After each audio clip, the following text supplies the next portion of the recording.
I want to say too. Yes. Good day mga ka-soilmate at kapwa ko retiree.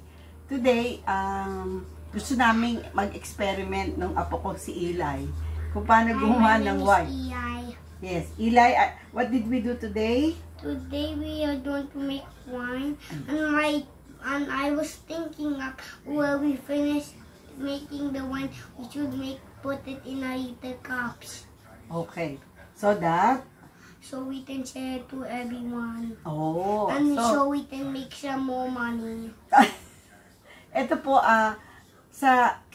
ito po yung mga ginamit namin, itong measuring, ito yung mga tools namin. So, ito yung pang malaman namin how much grapes ang nilagay namin at how much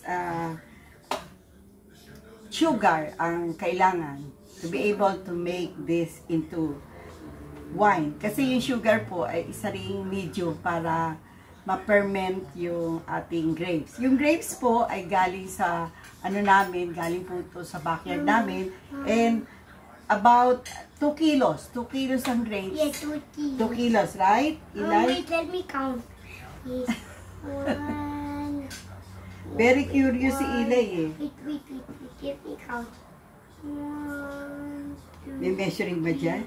4, 5, 6, 7, 8, 9, 10, 11, 12, 13, 14, 16, 18, 70. 17, 18, 19, 12. Oh. So, ito po, Wait, not yet. 2 kilos, sabi mo. But it's not 2 kilos. Yeah, we measured. It's 2 kilos. It's 151. Ay, 151 talaga, anak ko. Yung aking apo, masyado siyang malakas. So, in-sterilize po natin yung bottle, no, glass, na ang kanya pong opening ay medyo wide para it would be easier for us to crush the grapes. So, ito po, hindi ko akalain na ito pa yung kakasya ang 2 kilong grapes. Yay.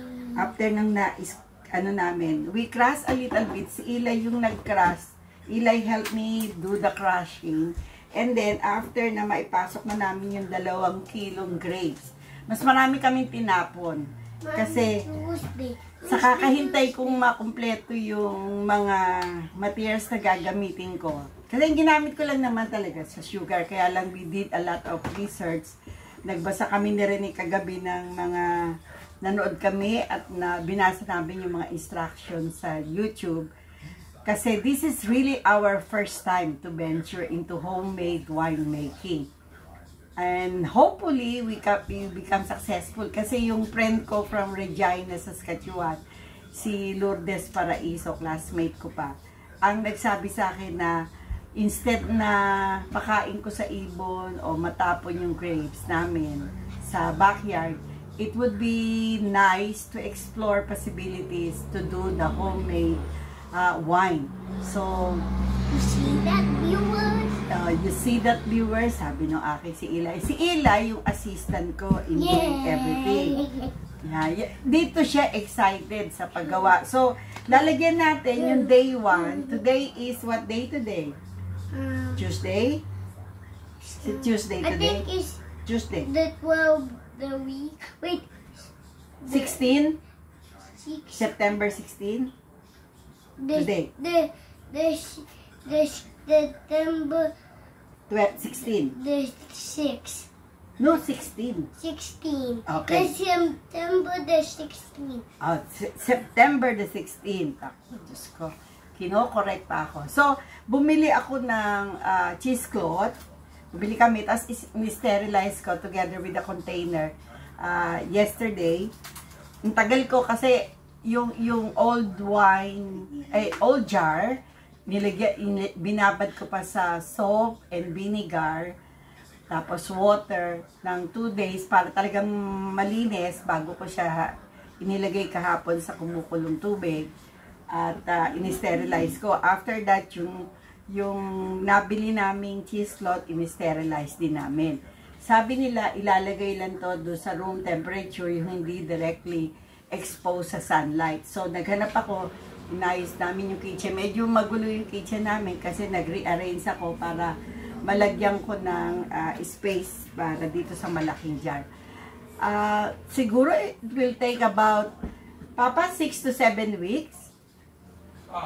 6 to 7 weeks bago totally ma-ferment itong ano. Kasi, simula bukas hanggang the first 3 days, medyo ihahalo namin, makikita namin. Pag dumami na yung bubble, ano na naman namin.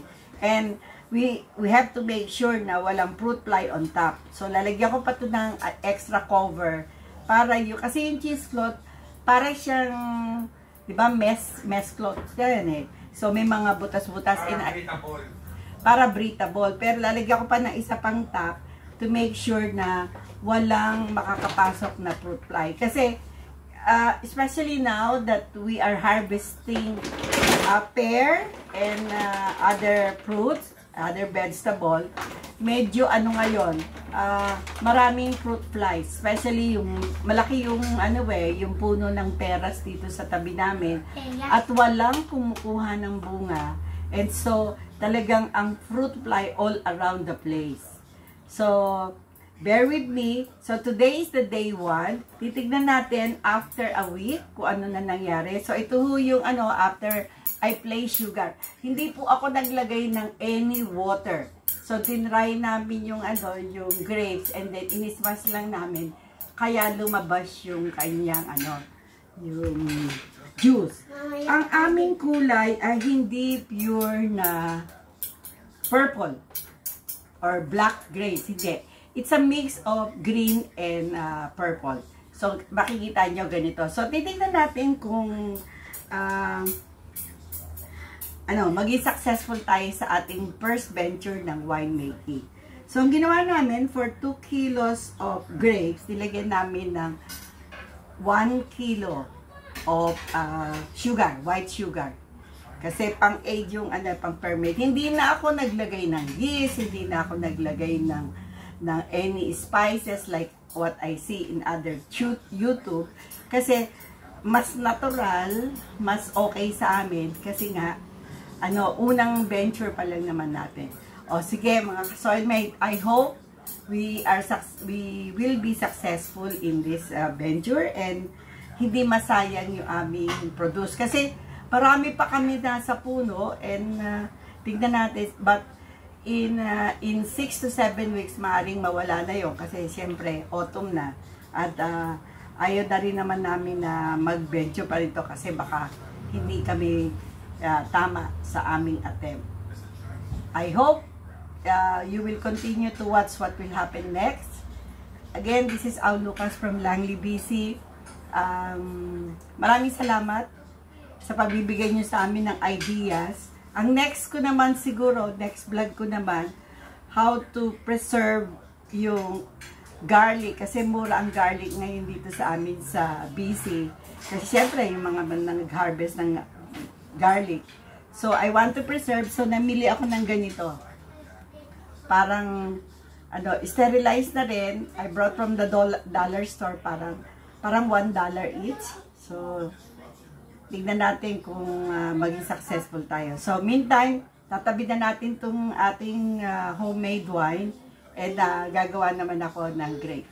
Bye for now. Thank you for watching.